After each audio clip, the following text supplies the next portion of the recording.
delicia oler napalm por la mañana!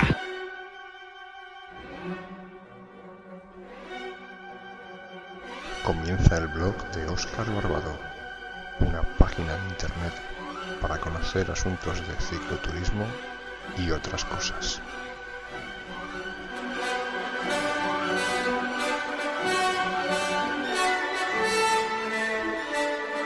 ¡Qué delicia oler napalm por la mañana!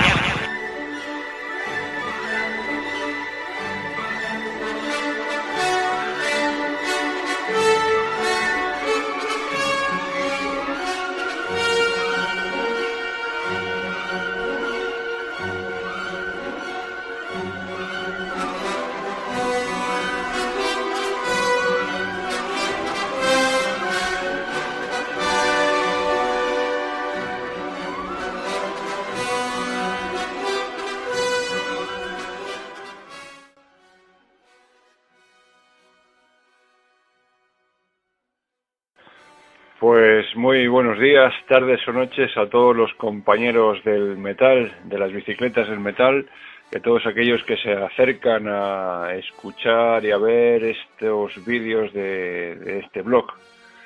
Este es un blog que causa adicción, que es muy políticamente incorrecto, y a los que les guste la corrección, pues les recomiendo que se descarguen los podcasts de Julia Otero o de Gemma Nierga, o de cualquier otro, pero aquí lo que hablamos es de cosas incorrectas. Bien, estamos viendo imágenes correspondientes al Jueves Santo, día 13 de abril de 2017, en la que partimos un grupo de 8 aguerridos y valerosos ciclistas a eso de las 8:30 de la mañana.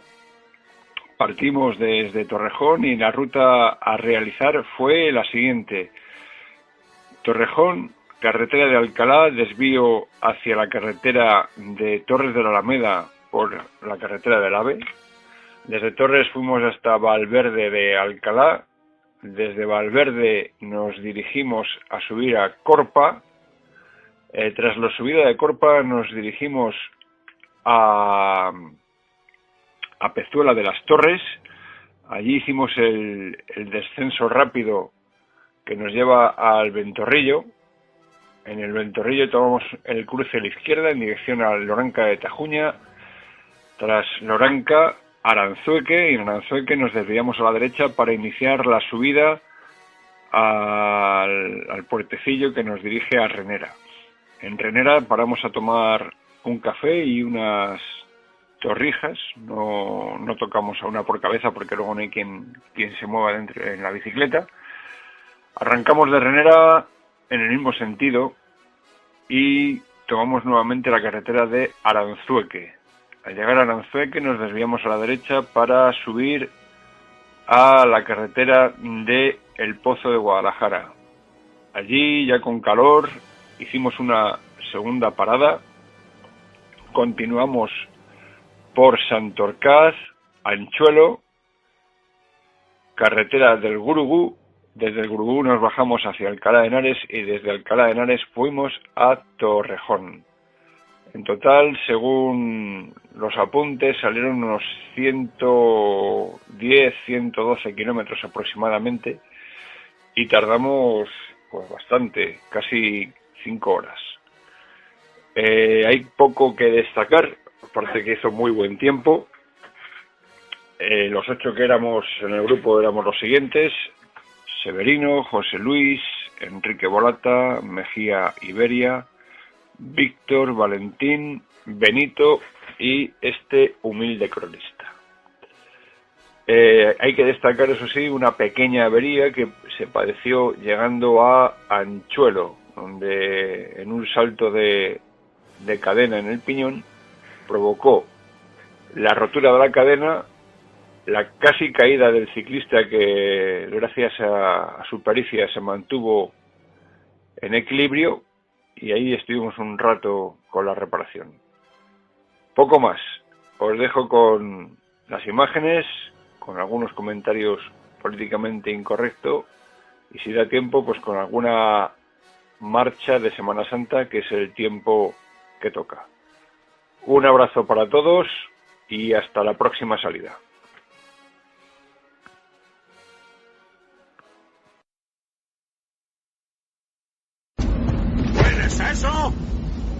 Lo hueles, ¿verdad? ¿Qué es? Es napalm. Nada en el mundo huele como eso.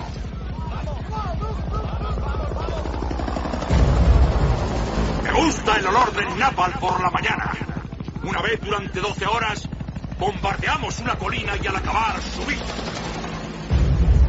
¡Qué pestazo el de la gasolina quemada! Aquella colina olía a victoria.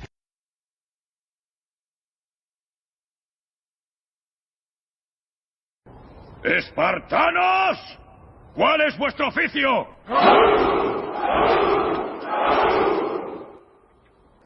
¿Lo ves, amigo?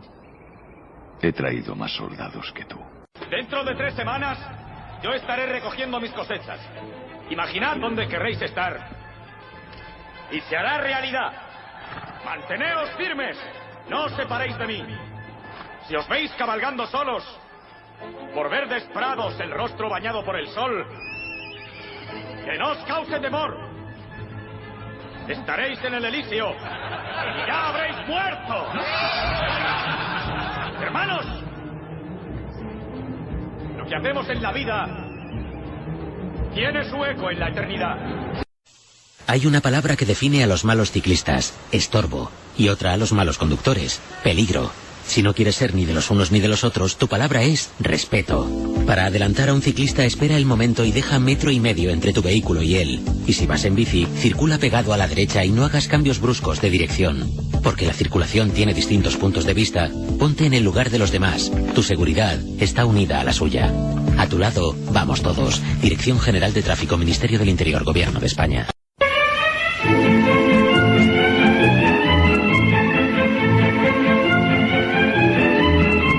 La bajeza humana no conoce límites. En demasiadas ocasiones supera lo inimaginable, supera la ficción. Que la izquierda en España ha sido tremendamente comprensiva con el terrorismo en general y sobre todo con los crímenes cometidos por ETA es un hecho algo más que constatable y palpable. Celebran y brindaban con cava champán muchos de los asesinatos de la banda y mostraban públicamente su alegría. Existen innumerables documentos y confesiones gráficas donde, por ejemplo, el admirado sindicalista Marcelino Camacho así lo reconocía. Solo hasta entrados los 80, donde ETA empezó a fijarse en ellos, la cosa cambió algo. Sobre todo en el PSOE, que fueron asesinados algunos de sus miembros o militantes. No mucho, la verdad, en comparación con otros colectivos. En cambio, entre los comunistas y sus amigos, esto nunca se produjo. Han sido y son extremadamente comprensivos, si no algo más, con ETA, Grapo, FRAP, etcétera. En definitiva, con todo aquel que tenga como objetivo cargarse este país de una u otra forma o les ayude a imponer sus totalitarias ideas. Estos días he sentido mucho asco cuando gentuza de distinto tipo, calaña y condición defendían a una tipeja que se mofaba de las víctimas del terrorismo en distintos tuits. Tipeja o tipejo, no lo tengo muy claro. La justificación que daban es que no pasa nada por alegrarse por la muerte y el asesinato de los que ellos conocen como fascistas. Que curiosamente, para toda esa banda, fascista es todo aquel que no piensa como ellos. La individua en cuestión, tan valiente y ocurrente, detrás de un teclado, ahora se encuentra llorando por las esquinas y solicitando apoyo económico para poder ejercer como profesora. Imagínense ustedes la clase de maestra que será esta golfa educando a nuestros hijos. Y por cierto, no han faltado políticos de medio pelo como Alberto Garzón el Cursi, no confundir con el otro Garzón, con el prevaricador, justificando a la tuitera. A mí no me extraña que un comunista justifique crímenes, violaciones o asesinatos. Va en su ADN. Es una ideología maldita que solo en el siglo XX costó la vida a más de 100 millones de personas. El comunismo es la antítesis de la libertad y la democracia. Solo confían en ella cuando los resultados le son favorables. En caso contrario, es necesario coger atajos, que dependiendo del país o circunstancia adapta una u otra forma. Revolución, golpe de Estado, dictadura del proletariado, todo en nombre de una libertad de la que solo disfrutan unos pocos. Dice Garzón en Cursi que en Izquierda Unida tiene muchos chistes sobre Carrero Blanco, y yo les digo que no me cabe la menor duda, y posiblemente también sobre otras muchas víctimas de ETA que según su peculiar sentido de la libertad merecían ser asesinadas. Más grave que las declaraciones de un comunista, que al fin y al cabo es consecuencia con su manera de pensar, es la de una periodista, Julia Otero. La comunicadora se mostró indignada con la sentencia que condenaba a la tal Casandra o a tal Casandro a 1 año de cárcel por mofarse del crimen de Carrero Blanco. Entiendo que Julia sabe que no solo fue el almirante el objeto de las ocurrencias de la tuitera. La futura profesora también realizaba afirmaciones como ejecutar a un facha mientras le susurras al oído: Madrid será la tumba del fascismo. Y así como otros muchos mensajes que yo considero algo más que simples ocurrencias. Julia Otero también estaba molesta por la rapidez de la justicia en este caso. No entiendo lo que nos quería decir. Comentaba que los casos de corrupción van mucho más lentos, y tiene razón, sobre todo los de su tierra, como los del clan Puyol o los del caso Palau. Julia manipula a sabiendas de que lo hace. Otra sujeta que no está capacitada para darnos lecciones de moral y cuyo sectarismo queda patente cada tarde. Le gusta la libertad de expresión, pero siempre y cuando coincida con lo que ella piensa. No la vi tirar ni nada por la celeridad en el juicio y la condena de 4 años de prisión a 14 españoles por gritar en una librería: catalanidad es hispanidad. Quizás ese lema le parecía poco ofensivo a la buena de Julia Otero y la sentencia se quedaba muy corta. Mejor hubiese sido utilizar los métodos expeditivos que nos recomienda Casandro o Casandra en sus tweets. ETA se desarma y parece que la cosa va muy pero que muy en serio. Para empezar, los mediadores internacionales son personajes de reputación y fama probados, con una preparación indiscutible y con un modesto sueldo que paga un país nórdico que, para serles sincero, no sé qué coño pinta en todo esto. Pero es un hecho que ETA entrega todo su poderío armamentístico, todo su arsenal acumulado en los más de 40 años de crímenes y extorsiones. Para empezar, y bajo la atenta lupa de estos observadores internacionales, nos han hecho entrega de una boina, una navaja multiusos fabricada en Suiza, 2 trabucos que según parece ser pertenecieron a Luis Candelas y que se encontraban en posesión del gobierno francés cuando fueron sustraídos de una exposición itinerante, 6 escopetas de caza, todas ellas inutilizadas pero con muy buena pinta. Se comenta en los ambientes que estas escopetas fueron del padre de uno de los dirigentes históricos de la organización, que las dejó a su hijo en su último aliento, y que por lo tanto tienen un alto valor simbólico, que todos debemos valorar y tener en cuenta.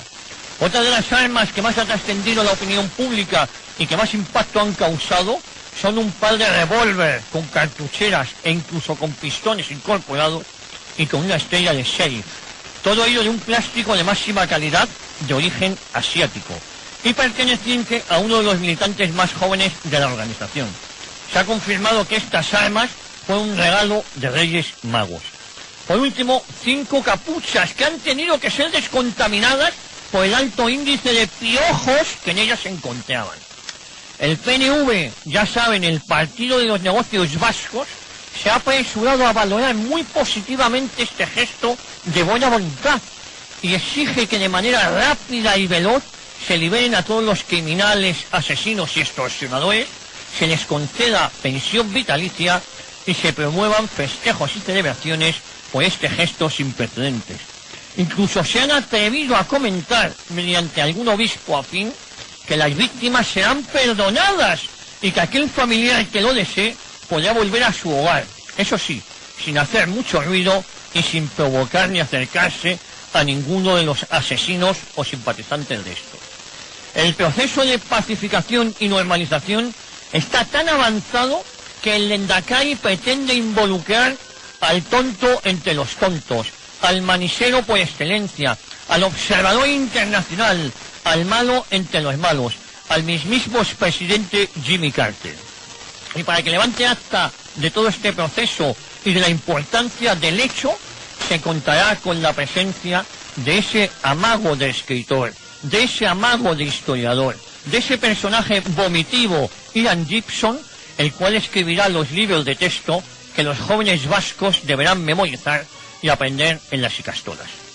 Por último, la caja de cartón que contiene tan valioso arsenal será donado al Ayuntamiento de San Sebastián para ser sorteado en la feria que tendrá lugar en la próxima Semana Grande.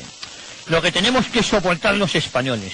Pero lo grave de todo esto es que determinados medios de comunicación, determinados voceros de salón, determinados contertulios profesionales se toman en serio todas estas gilipolleces y pretenden y nos exigen que nosotros también nos las tomemos en serio. Son los mismos que siempre han estado con los verdugos, con los criminales, con los asesinos, con los mismos que siempre ven gestos allí donde yo solo encuentro humillación y desprecio. Son los mismos a los que yo maldigo y aborrezco. Les habla Javier García Isaac.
Entre el año 69 y el 82 estuvo cerrada la verja y era muy poco rentable en ese momento Gibraltar para Inglaterra, producía mucho más gastos y la pasaron canutas. Bueno, pues ahora no solamente, como tú has dicho, no solamente es que las hemos abierto, es que tienen mucho más derechos los gibraltareños dentro de España que los españoles que pasan por allí. Somos nosotros, no los que estamos aquí, pero los que vamos a comprar sus productos, con lo cual engordamos sus arcas. O sea, todo absolutamente todo es al revés de lo que tenía que ocurrir. Y entonces Inglaterra, aunque este punto se le haya escapado o no le ha dado mucha importancia, dice, repito, no tenemos nadie enfrente. Ya lo dijo un falangista, que mucha gente no sabe que lo dijo, Julio Ruiz de Alda: España limita al sur con la vergüenza de Gibraltar, y lo va a seguir limitando al sur durante mucho tiempo. Lo que pasa es que habría que hacer también lo que dijo Blas de Lezo, de que todo España debe orinar mirando a Inglaterra. Te voy a leer para que veas nuestro ministro exterior en lo que estaba diciendo Jesús. En un acto de heroísmo también sin límites, dice el tal Alfonso Dastis: alguien en el Reino Unido debe estar perdiendo los nervios, pero no hay ninguna base para ello. Después de que Howard dijera lo de la guerra, ¿no? De que había que declarar la guerra, como hizo Margaret Thatcher en las Malvinas, ¿no?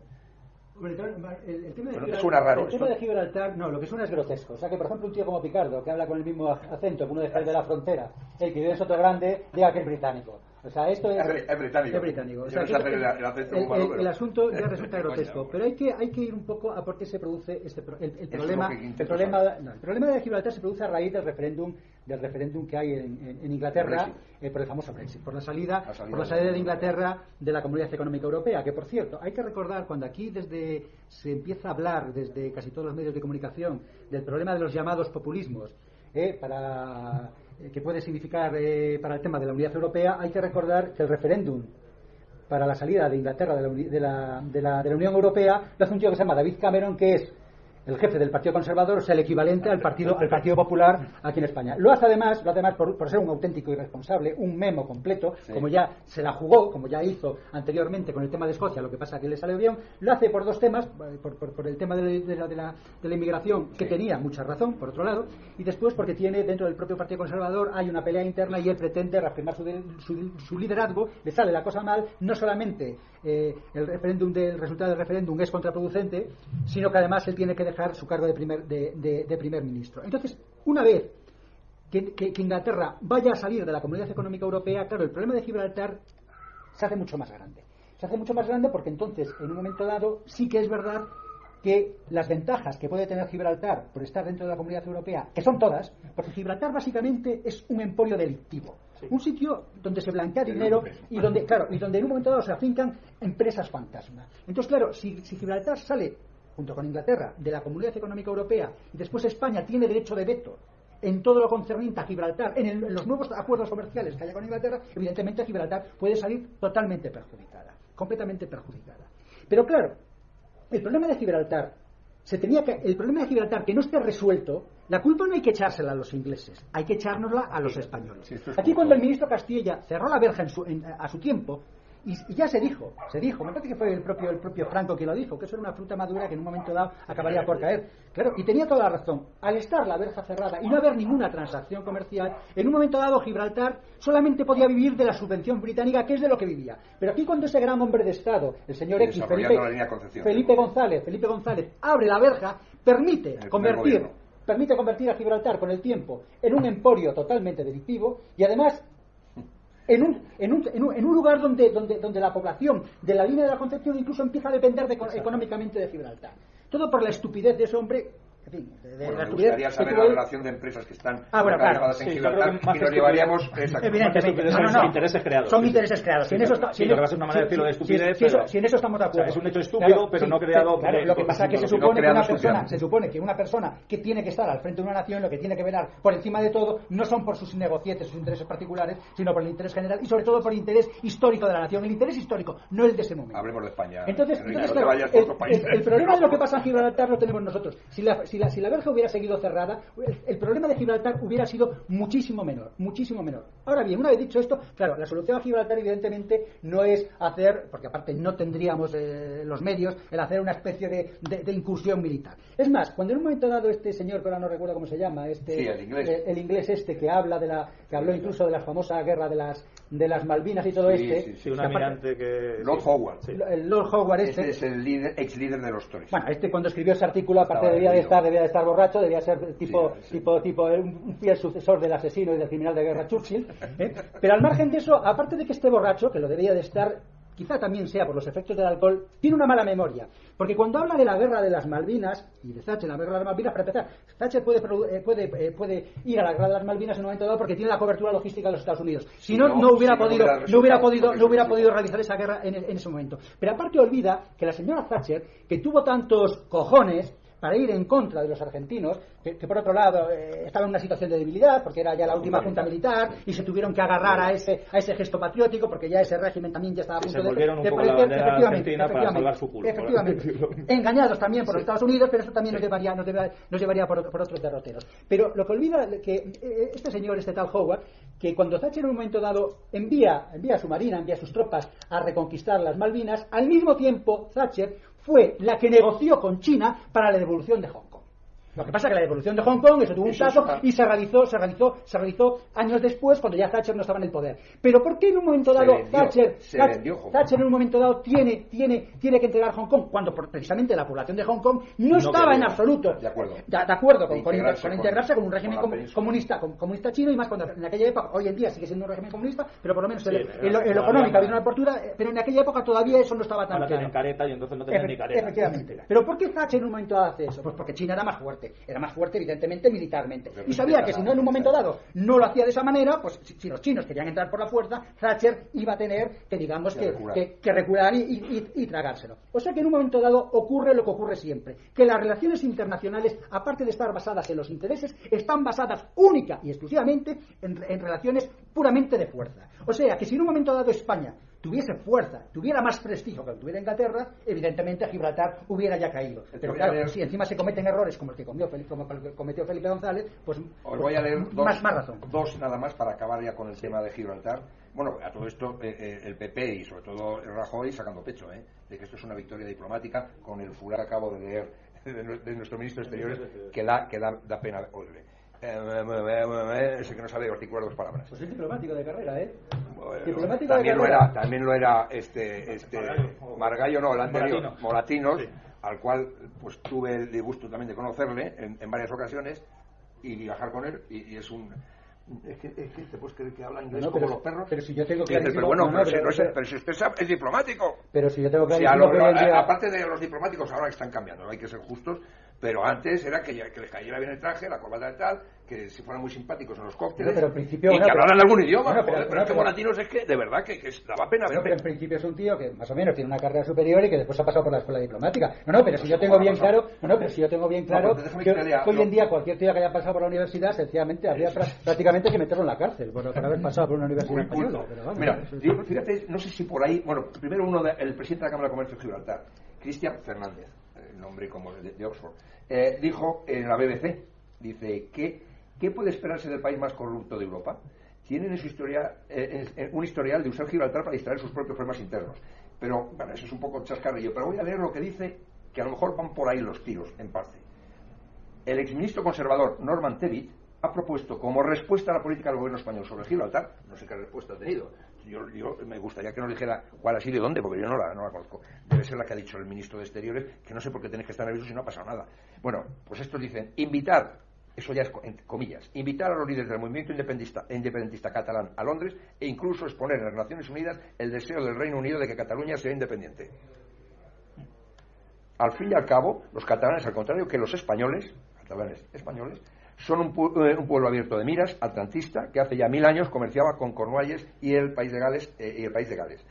Esto lo dice el exministro conservador Norman Tebbit, que estaba en el Grupo Popular en la Comunidad Europea, donde está el PP. Los enemigos de España, primero y los tirantes, ¿no? Claro, los enemigos de España, internos y externos, evidentemente siempre han sido aliados en contra de España. Entonces, no es casualidad que la bandera separatista de Vascongadas, que era la bandera de un partido político, sea una copia de la Unión Jack. No es casualidad. No es casualidad que Sabino Arana felicitara a Estados Unidos por la independencia de Cuba y Filipinas en su día, no es casualidad ahora mismo que los separatistas catalanes se pusieran del lado de los ingleses en cuestión de Gibraltar, pero a la vez se van a poner de acuerdo, se van a poner al lado de los escoceses para ver si consiguen. Es decir, como ha dicho Enrique, aquí los temas de fuerza son los que, si eres fuerte, puedes hacer valer tus intenciones, y si no eres fuerte, pues te vas a comer un pachito, ¿no? Entonces, ese es el problema. O sea, los enemigos internos de España y los enemigos externos odian a España y van a hacer lo posible para... Y en Inglaterra, evidentemente, ni se plantean una guerra contra España por el tema de Gibraltar, saben positivamente, o les da igual, que en teoría, por ley, por historia, por tradición y por todo, nos correspondería a España, pero si ellos tuvieran que defender a España, el ejército lo defendería, y si ellos tuvieran que defender a Inglaterra, su ejército defendería y el ejército español no, el pueblo se pondría al lado del ejército y aquí no, y los políticos se pondrían al lado de defender una colonia y aquí no. O sea que evidentemente es una diferencia entre, aunque uno no tenga la razón, una colonia, que aquí una colonia.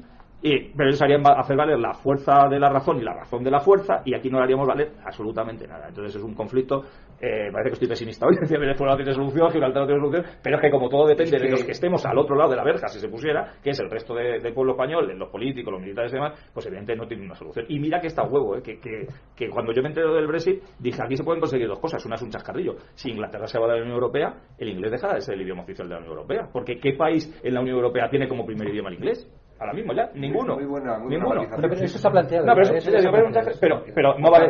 Pero fíjate si podríamos hacer valer el español, que es de entre los 3 idiomas más importantes del mundo, el único que va a quedar dentro de la Unión Europea, porque entonces haría el chino y el inglés ya no. Pues aquí no, al revés, pues hablaremos francés, maltés o griego antes que español. Ese era, por un lado, un chascarrillo que puedo pensar, que lo digo, ojalá se llevara, y la otra cosa es cuando me enteré del Brexit, dije, joder, ahora es la oportunidad de que, aunque sea, yo que sé, por unas elecciones, hacer valer la fuerza y decir, vamos a intentar, no la vamos a recuperar, pero vamos a hacer fuerza sobre la españolidad de Gibraltar. Pues no, como tú muy bien has dicho, ministro de Asuntos Exteriores, lo único que dice que alguien se está poniendo nervioso y que no hay motivo para ponerse nervioso. Es decir, tranquilos, que no voy a hacer nada por recuperar. Además ha dicho que no piensa cerrar la verja, porque esa precisamente sería una de las cosas que habría que haber hecho, no ahora. Un poco la falta de decir, y te doy Algeciras y la línea de la Concepción, vamos. Había un tuit, y ya vamos a cambiar también de tema, porque ya creo que de aquí esto no da más de sí el tema Gibraltar, pero a mí lo que más me llamaba la atención era la extrañeza de por qué estaba pasando. Decía que si mandábamos a negociar, lo habréis visto todos, y nuestros oyentes ha corrido mucho por internet y por Facebook, Twitter, etcétera, ¿no? Que si mandábamos a Rodríguez Zapatero, no solamente teníamos que llegar a Gibraltar, sino que Benidorm, Canarias, Mallorca, después de su hábil intervención. Oye, acuérdate cuando fue a ver al rey de Marruecos, el mapa con las Canarias incluidas en Marruecos. O sea que, no sabía que eran las Islas Canarias, eso que va bastante. Eso lo ven el tiempo donde está, hijo, pues, ahora ya lo saben. El pájaro es fino, llegará a paja. Sí.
descansito o corte, vamos a hablar del atentado en San Petersburgo, que todo está pasando, esto ha pasado hace muy poco en San Petersburgo.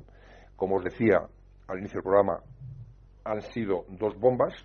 Una la llevaba, la segunda no se llegó a explotar, pero la primera sí, la llevaba el chico, el lobo. Enseguida ya estaban todos los periódicos hablando de lobo solitario. Esto no tiene conexión, es la manía y la obsesión que tienen de que no se conexione, de que nada, que todos son lobos solitarios, que se levantan un día y dicen, hoy voy a poner una bombita, voy a matar unos cuantos y me vuelvo. Y me vuelvo muerto, claro, porque en este caso se había puesto el cinturón en la cintura, de ahí el nombre de cinturón. Entonces, el atentado parece que es un islamista de 22 años. Dicen, yo tengo aquí delante ahora mismo el ABC, dice de origen uzbeco, no, es de Kirguistán, que está al lado de Uzbekistán, pero no es lo mismo, no es un país que está al lado, da igual, tampoco eso es importante, pero sí que estaba ligado a grupos islamistas bajawitas, quiere decir que de la línea, digamos, de Arabia Saudí, del aliado de los Estados Unidos y amigo de nuestro emérito, muy amigo de nuestro emérito. Que vamos a hablar muy poco de este tema para meternos en el último, lo último que quiero hablar. ¿Qué os ha parecido este atentado? Esto está en la línea, tiene algo que ver, me imagino, con Siria, no lo sé, yo creo que sí, pero no sé, hay que comentar cómo... Sí, así muy brevemente, hombre, Rusia tiene un historial reciente de atentados islámicos, incluso anterior a la creación del Estado Islámico. Es decir, si todos recordamos más o menos, viene un poco por la guerra de Chechenia, que además hay que guerra de Chechenia, no vamos a hablar en este tema. Luego fue también esa horrible matanza en un colegio en Osetia del Sur.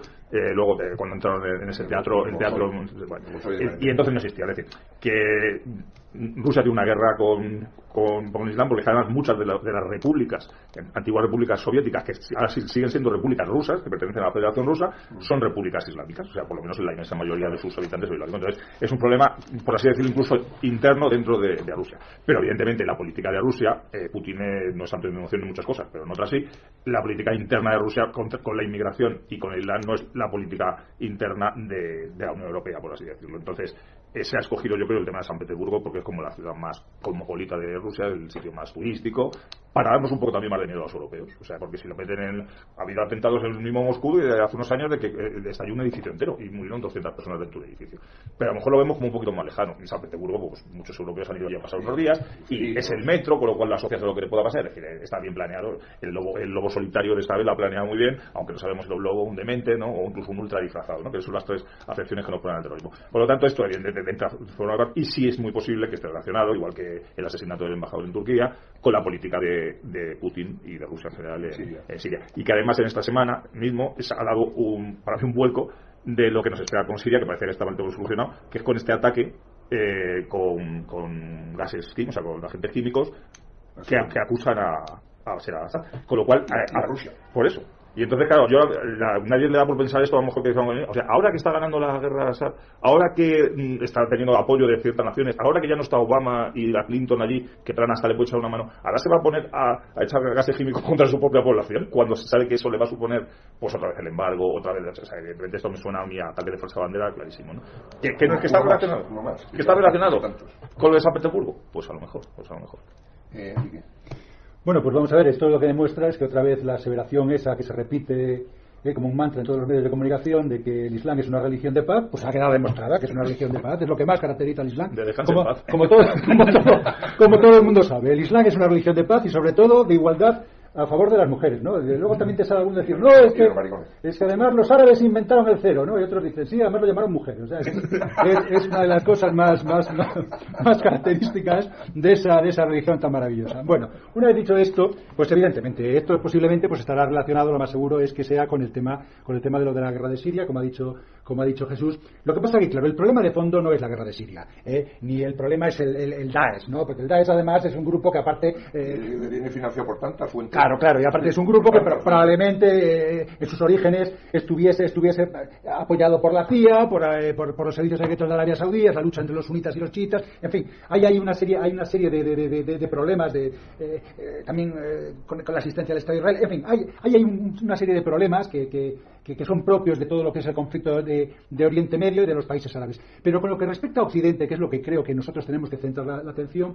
el problema no es que en un momento dado exista la guerra en Siria, no es que exista el Daesh. El problema es que el Islam es una religión incompatible con la sociedad occidental. Sencillamente. Entonces, cuando Jesús ha dicho con toda razón, cuando Jesús ha dicho, el Islam, la propia religión del Islam es incompatible con la sociedad occidental, porque aparte el Islam es una religión que tiene por naturaleza propia que expandirse al resto del mundo y de las sociedades que no son islámicas. Y además, en el Islam no existe separación entre Iglesia y Estado, y por lo tanto todo lo que tiene que ser una legislación civil tiene que estar regida por la idea religiosa. Y entonces eso es algo completamente incompatible con nuestra manera de ser y con nuestra manera de pensar. Pero como ha dicho Jesús, dices que en Rusia además efectivamente tiene un problema interno porque hay muchas de las antiguas repúblicas soviéticas que ya de por sí pertenecían ya en su época a la Federación Rusa, pues tiene una población musulmana. Entonces ellos pueden tener un problema interno. También es verdad, efectivamente, todo esto. Y es verdad que los rusos en ese sentido, por lo menos hasta ahora, saben responder perfectamente a todo este tipo de cuestiones. Lo que pasa que el problema que, por ejemplo, tenemos en el resto de Europa, lo que no es Rusia, porque para mí Rusia también es Europa, el problema que tenemos en el resto de Europa es que nosotros no teníamos una población islámica y la hemos metido. Por lo tanto, para resolver, ¿qué es el problema de fondo? El problema de la religión islámica y de los musulmanes es que hay que expulsar a los musulmanes y a su religión islámica. Y solamente se podrá dejar a las personas que en un momento dado, dentro de esa comunidad, tengan muy claro lo que es la separación entre lo que es su religión y lo que tienen que ser las normas la normas del Estado, que dentro de lo que es la religión musulmana es una minoría. Y ya con esto voy a terminar. Y cuando en todos los medios de comunicación se dice, no, es que hoy en día, no sé qué, eso es imposible, porque hay una población de unos 20 millones de musulmanes en Europa, y aparte, curiosamente, eso que más lo recalca, esa imposibilidad son los medios de la extrema derecha, la ABC, el radio, en fin, todo este tipo de gente, ¿no? Hay que recordarles una cosa que yo ya he comentado en algunas ocasiones. Aquí en Europa, al terminar la Segunda Guerra Mundial, hubo un desplazamiento de 16 millones de alemanes, de poblaciones que eran alemanas. La Europa del Este. Efectivamente, en muchos países de Europa del Este, de poblaciones que llevaban no solamente 2 o 3 generaciones, como llevan aquí determinados musulmanes de origen tunecino, argelino, lo que sea, sino que llevaban siglos, de Rumanía, de Checoslovaquia, por ejemplo Praga, la Universidad de Praga es una creación alemana, de Polonia, de Yugoslavia. Los alemanes del Volga no son los que los expulsaron, es que directamente los mataron. Entonces hay que recordar que una expulsión de 16 millones de habitantes con métodos democráticos, o sea, asesinando a 3 millones de ellos, violando a sus mujeres y teniéndose que ir con lo opuesto. O sea, robándoles todas sus propiedades. No, esos fueron los demócratas. Entonces, como eran demócratas, emplearon métodos democráticos. Yo, como soy antidemócrata, pido emplear métodos antidemocráticos con respecto a la población musulmana. O sea, echarles de una manera humana y civilizada. O sea, habrá que llegar probablemente a acuerdos con los países de origen de su padre o de sus abuelos, a algún tipo de acuerdo comercial, y esa población habrá que, al final, tendrá que ser expulsada de Europa. Si en un momento dado esa población sigue creciendo, Europa dejará de existir. Es una cuestión de existencia entre nuestros valores, nuestra civilización y nuestra cultura, y una civilización y una cultura que no solamente es ajena, sino que va en contra de cualquier razón medianamente moderna.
vamos a despedirnos.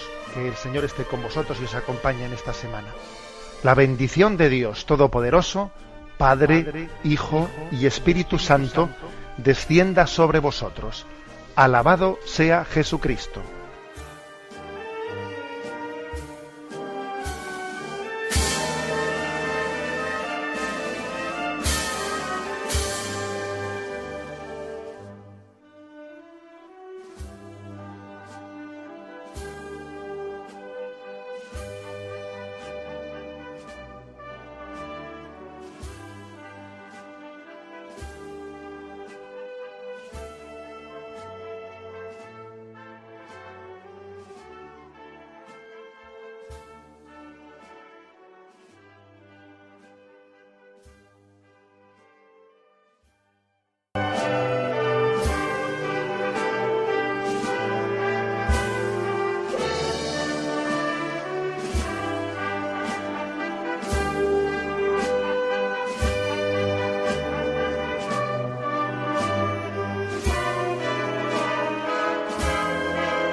vamos a despedirnos. Que el Señor esté con vosotros y os acompañe en esta semana.